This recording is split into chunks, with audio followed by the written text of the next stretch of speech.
السلام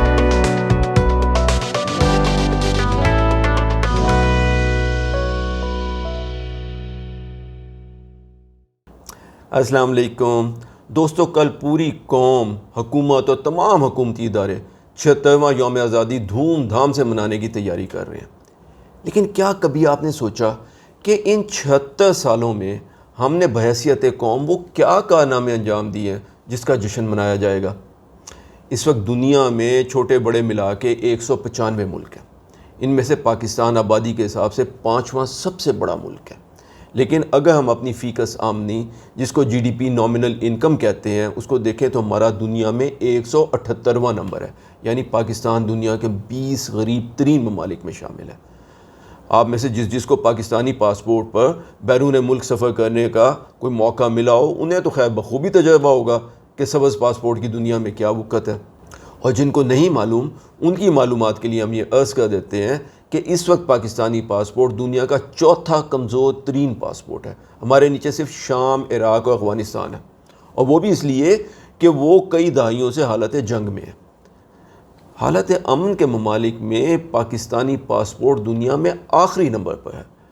بھارت، ایران اور بنگلہ دیش وغیرہ کا تو خیر ہم سے مقابلہ ہی کیا ہے۔ نیپال، بھوٹان، سورینام، حال ہی میں ڈیفالٹ کرنے والا سری لنکا، ٹوگو، گبون، یمن، جبوتی، صومالیہ، سوڈان، حتیٰ کہ روانڈا اور ایتھوپیا بھی ہم سے بہتر ہے۔ حالانکہ روانڈا کئی برس سے خانہ جنگی اور ایتھوپیا جو ہے وہ قحط کا عذاب دیکھ رہا ہے، اور ان میں سے کچھ ملک تو شاید ایسے ہوں جن کا نام بھی آپ نے پہلی دفعہ سنا ہو، لیکن اقوام عالم میں وہ ہم سے اوپر ہے۔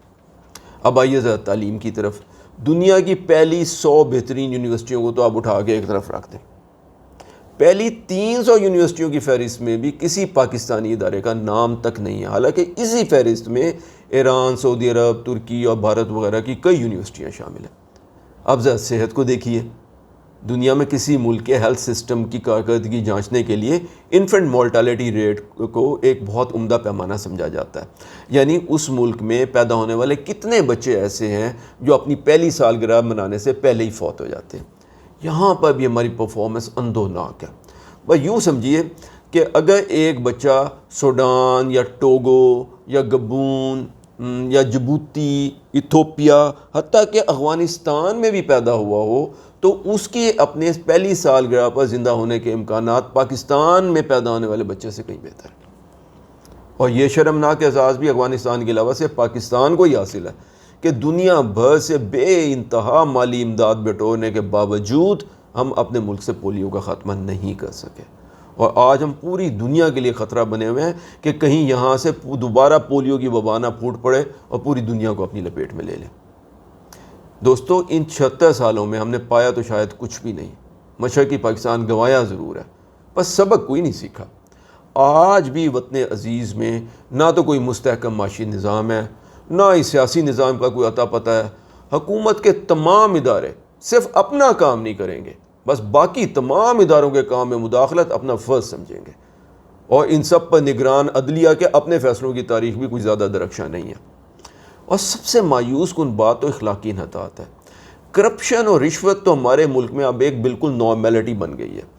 ہمارے ایک عزیز نے جو اپنا ایک کاروبار چلاتے ہیں بتایا کہ ان کو اپنے کاروبار کے سلسلے میں لگ بھگ 38 سرکاری محکموں سے واسطہ پڑتا ہے، اور وہ قسم کھا کر یہ بات کہہ رہے تھے کہ پچھلے 10 برس میں ان 38 محکموں میں ان کا کوئی ایک بھی جائز کام، کوئی ایک بھی روٹین کا کام کبھی بغیر رشوت کے نہیں ہوا۔ تقریباً ہر شخص یہاں پہ اس مظلوم ملک کو لوٹنے میں لگا ہوا ہے۔ جس کا بس اسٹاف کار پہ چلتا ہے وہ سرکاری گاڑی میں اپنی فیملی کو سیریں کراتا پھر رہا ہے، اس کے دل میں یہ خیال ہی نہیں ہے کہ یہ ایک بے ایمانی ہے۔ جو بینک کا قرضہ ہڑپ کر سکتے ہیں وہ حرام کا یہ مال دبا دب اپنے بیوی بچوں کو کھلائی جا رہے ہیں۔ جو ملاوٹ کر کے یا کم تول کے یا 2 نمبر چیز بیچ کر نقب لگا سکتے ہیں وہ داڑیاں رکھ کر بھی اسی کارروائی میں مصروف ہیں، اور جس کو کسی عہدے کی امانت دی گئی ہو وہ وہاں بیٹھ کر اقربا پروری کے تمام ریکارڈ توڑی جا رہا ہے، اور جس بیچارے کا کہیں پہ بھی بس نہیں چلتا وہ بھی دفتر سے پینسل چوری کر کے گھر لے آتا ہے۔ اور ہم سب غلط پارکنگ کر کے، ون وے کی خلاف ورزی کر کے، لال سگنل توڑ کے، باقیوں کے راستے کے حق پر دن دہاڑے ڈاکے ڈالنے میں مصروف ہیں۔ لیکن آپ اس ملک کے کسی بندے سے بات کر کے دیکھیں، ہر شخص اس ملک کی بدحالی پہ پریشان نظر آئے گا، لیکن ہر شخص کسی دوسرے شخص کو، کسی دوسرے محکمے کو، کسی سیاستدان یا لیڈر کو، حکومت کو، یا پھر بھارت، اسرائیل اور امریکہ کو، اور آج کل تو خاص طور پہ IMF کو اس صورتحال کا ذمہ دار قرار دینے کی کوشش میں زمین اور آسمان ملاتا ہوا نظر آئے گا۔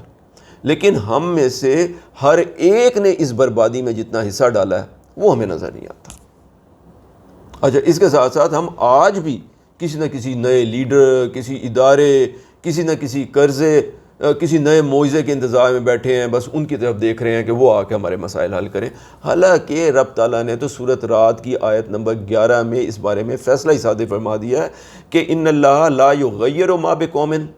کہ اللہ نے تو یہ فیصلہ کیا ہوا ہے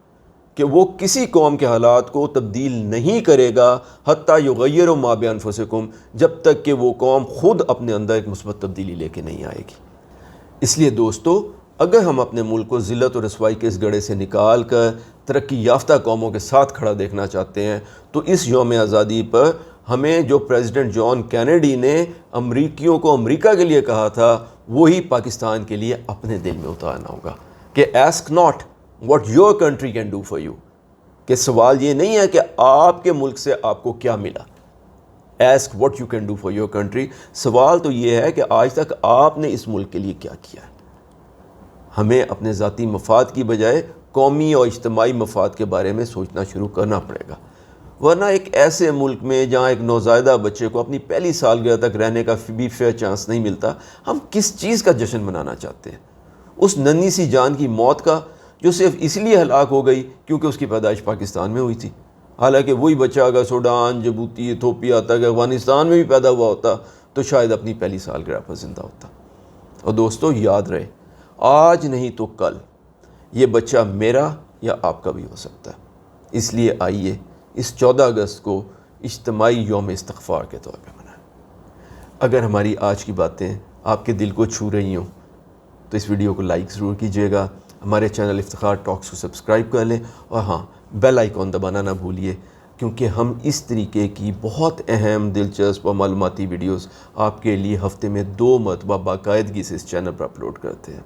اپنے آس پاس کے لوگوں کا بہت خیال رکھا کریں، اپنے ملک کا بھی بہت خیال کریں، ورنہ یہ بربادی کے دہانے پہ ہے۔ اللہ ہم سب کا حامی و ناصر ہو۔ السلام علیکم ورحمۃ اللہ وبرکاتہ۔